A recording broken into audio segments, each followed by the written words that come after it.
안녕하세요. 부자오빠입니다. 삼성전자가 작년에 시설 투자비로 48조를 쏟아부었는데 사상 최대치에 해당이 됩니다. 참고로 작년 영업이익이 약 51조였고 당기순이익이 40조 정도였거든요. 그러니까 쉽게 말하면 내가 실제로 버는 돈보다 더 많은 돈을 시설 투자에 썼다는 겁니다. 이게 개인 창업으로 따지면 내가 카페를 운영해서 1년에 4천만 원을 벌었는데 가게를 확장하는데 5천만 원을 썼다는 얘기랑 거의 비슷한 거거든요. 에스프레소 머신도 좋은 걸로 또 사고, 제빙기도 사고, 테이블도 더 많이 만들고, 계속해서 몸집을 불려나가는 거죠. 물론 개인들은 이렇게 하면 망할 수 있습니다.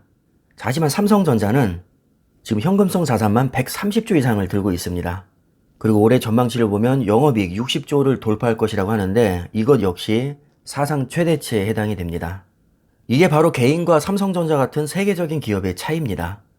개인이 못하는 것을 삼성전자는 거뜬히 해냅니다. 제가 굳이 카페 창업 예를 드는 것은 제가 실제로 카페 창업을 하려고 생각을 했었기 때문입니다. 근데 아무리 생각해도 답이 안 나오더라고요. 유튜브 영상도 정말 많이 찾아봤었는데 처음에 장사 잘 되다가도 주변에 하나 둘 경쟁 업체가 생기면 그걸 버티지 못하고 장사를 접는 경우가 굉장히 많았습니다. 저는 도저히 자신이 없더라고요. 그래서 힘들게 모은 종잣돈을 저는 개인 창업이 아닌 삼성전자 같은 대기업에 투자하기로 마음먹었습니다. 제가 만약에 개인 창업을 했다면 제 경쟁자는 동네 구멍가게가 되겠지만 삼성전자의 경쟁자는 애플, SK하이닉스, 마이크론, 퀄컴, TSMC 이런 세계적인 기업들입니다.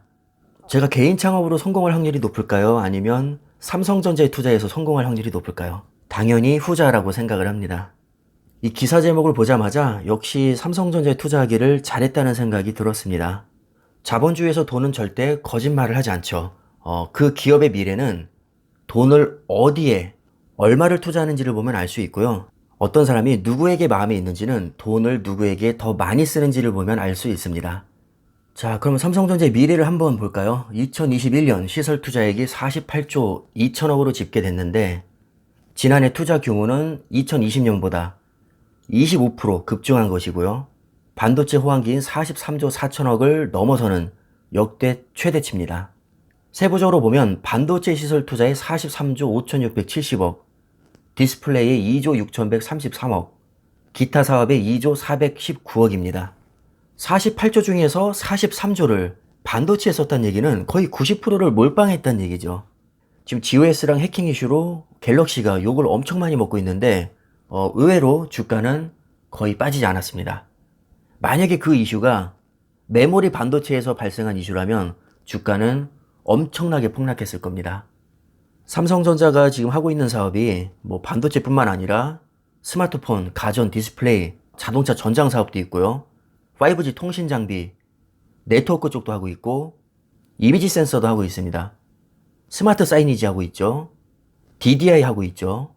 심지어 TV는 17년 연속 글로벌 점유율 1위입니다. 근데 솔직한 얘기로 17년 연속 TV 1위 했다고 해서 이게 주가에 영향을 줬을까요? 거의 안 줬다고 봅니다. 삼성전자 주가는 누가 뭐래도 반도체 영향을 가장 크게 받습니다. 무려 시설 투자의 90%를 반도체에 몰빵하는 게 삼성전자입니다. 스마트폰도 물론 굉장히 중요하지만 그 스마트폰조차도 반도체 앞에서는 존재감이 그렇게 크지 않습니다.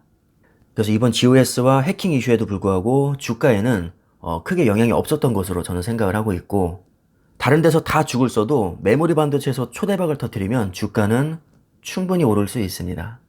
반대로 다른 사업에서 다 대박이 나도 메모리 반도체가 죽을 쓰면 주가는 하락할 가능성이 높겠죠.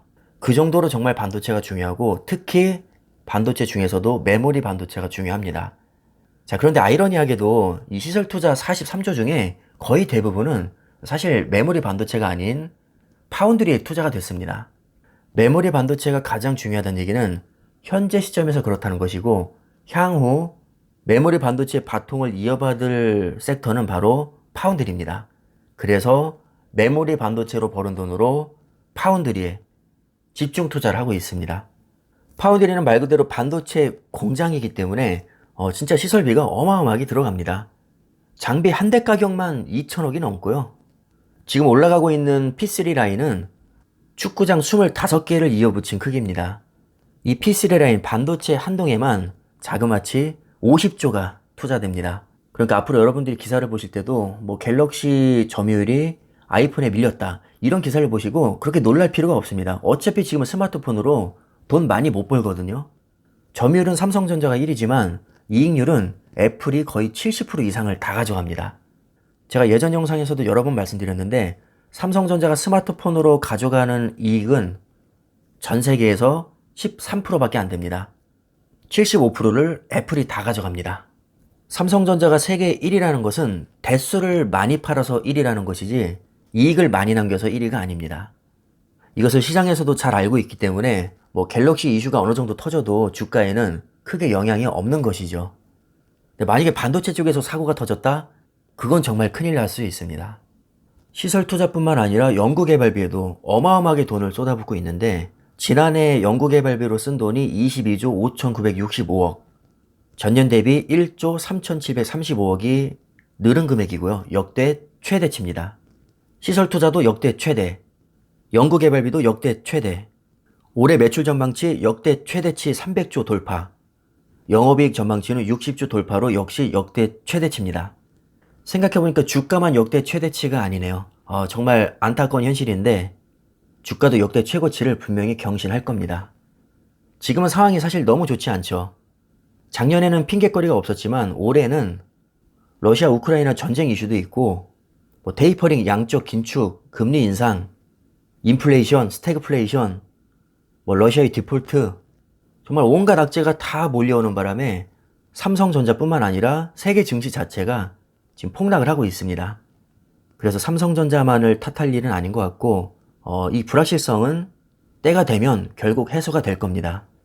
그럼 그동안 억울하게 빠졌던 주가들이 다시 올라올 것이고 기업의 가치가 역대 최대치에 올라와 있는 삼성전자 주가도 당연히 역대 최대치를 경신할 겁니다. 우리가 지금 아무 근거 없이 감나무 아래에서 감이 떨어지기를 기다리고 있는 게 아니잖아요.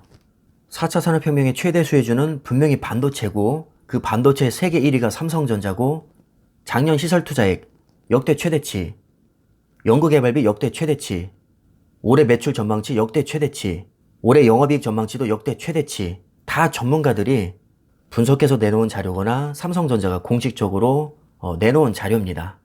객관적인 기업의 전력을 봤을 때 역대 최고 수준에 도달해 있으니까 당연히 주가도 역대 최대치를 경신할 거라고 전망을 하는 겁니다. 우리는 그저 열심히 수량을 모으면서 그날이 오기를 돗자리 깔고 기다리기만 하면 됩니다. 어떻게 보면 삼성전자처럼 이미 세계적으로 검증된 기업들은 투자하기가 쉽습니다. 단지 기다리기가 좀 지루할 뿐이죠. 되게 유명한 말이 있잖아요. 주식시장은 인내심 없는 사람의 돈을 인내심 있는 사람에게 이동시키는 도구다. 특히 삼성전자에게 아주 잘 어울리는 말입니다. 기본적으로 변동성이 크지 않고 서서히 우상향하기 때문이죠. 확실히 중소형주들에 비해서 지루한 것은 맞습니다. 하지만 지루한 만큼 장기 투자할 경우 성공 확률도 높습니다. 인내심 있는 투자자라면 아마 삼성전자에 투자해서 크게 손해볼 일은 없을 겁니다. 100% 장담할 순 없지만 적어도 확률적으로는 그렇습니다. 지금까지 잘 참아오셨으니까 앞으로도 인내심을 가지고 꼭 장기 투자에 성공하시기를 바라겠습니다. 자, 그럼 오늘 영상은 이쯤에서 마무리하겠습니다. 감사합니다.